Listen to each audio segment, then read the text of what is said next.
వరుస కేసులు అనేటటువంటి కాన్సెప్ట్ చాలా సీరియస్గానే చేస్తున్నారు. అందులో భాగంగా ఒక పక్కన పిఎస్ఆర్ ఆంజనేయులు అరెస్ట్ కావచ్చు, రెండో పక్కన ఇటు పక్కన కేసిరెడ్డి అరెస్ట్ కావచ్చు, ఇవన్నీ కూడా.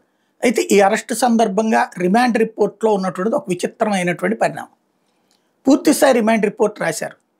దాంట్లో మనకి కథ, స్క్రీన్ ప్లే, దర్శకత్వంలో స్క్రీన్ ప్లే ఎట్లా ఉంటుందో పాయింట్ టు పాయింట్ మొత్తం రాసుకొచ్చారు. ఇట్లా డబ్బులు తీసుకున్నారు, ఇట్లా తీసుకెళ్తారు, ఇట్లా పంపిస్తారు, ఇట్లా 60 కోట్ల రూపాయలు, 70 కోట్ల రూపాయలు, ఇట్లా నెలకి కృష్ణమోహన్ రెడ్డికి ఇస్తారు. ఇవన్నీ ఇక్కడ సమస్యల్లో ఏంటంటే కన్ఫ్యూజన్ వల్ల విజయసాయి రెడ్డికి డబ్బులు ఇస్తారు, మిథున్ రెడ్డికి డబ్బులు ఇస్తారు, ఆయన ఎవరో ఇంకో అధికారికి డబ్బులు ఇస్తారు, కేసిరెడ్డికి డబ్బులు ఇస్తారు, కేసిరెడ్డికి సంబంధించినటువంటి తెలిసిన వాళ్ళకి డబ్బులు ఇస్తారు, మళ్ళీ కృష్ణమోహన్ రెడ్డికి డబ్బులు ఇస్తారు, జగన్మోహన్ రెడ్డికి డబ్బులు ఇస్తారు. ఇదేంది ఒకే డబ్బులు? సాధారణంగా ఒక బల్క్ కరప్షన్ చేసేటప్పుడు ఎంతమంది తీసుకుంటారా? ఎవరో ఒకళ్ళని అటాచ్ చేస్తారు.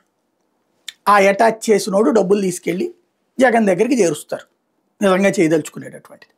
అంతేగాని కేసిరెడ్డి నువ్వు ఆస్తులు సంపాదించుకో, విజయసాయి రెడ్డి నువ్వు చేసుకో, మిథున్ రెడ్డి నువ్వు తీసుకొచ్చుకో, కృష్ణమోహన్ రెడ్డి నువ్వు తీసుకొచ్చుకో అని చెప్తారా?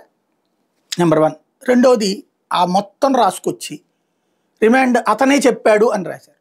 ఫైనల్గా దాని మీద అతను సంతకం పెట్టలేదంట. అతను సంతకం పెట్టనప్పుడు అతను చెప్పింది ఎట్లా అవుతుంది? ఇది number 2.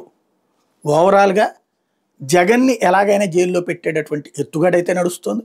At the same time సాక్ష్యాలు ఈ కథల కంటే కూడా ముందు జైలు, ఇదివరకు బాబు గారిని స్కిల్ డెవలప్మెంట్లో పెట్టారు కాబట్టి ఇప్పుడు జగన్ లెక్కర్లో పెట్టాలి. ఇదే ప్రస్తుతం నడుస్తున్నటువంటి వ్యవహారం.